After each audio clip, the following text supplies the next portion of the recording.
9.9. National Weather Service in Jackson has issued a severe thunderstorm warning for south central Yazoo County in central Mississippi, southwestern Madison County in central Mississippi until 6:45 p.m. Central Daylight Time. At 5:45 p.m. Central Daylight Time, a severe thunderstorm was located over Benton, or 8 miles southeast of Yazoo City, moving southeast at 30 miles per hour.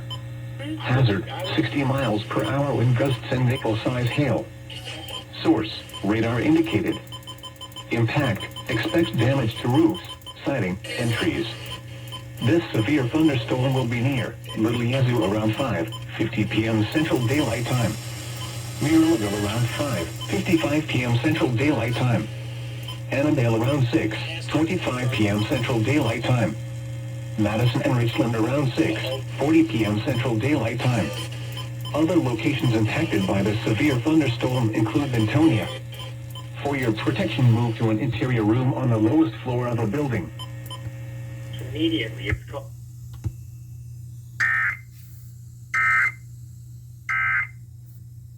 You look at your bank account.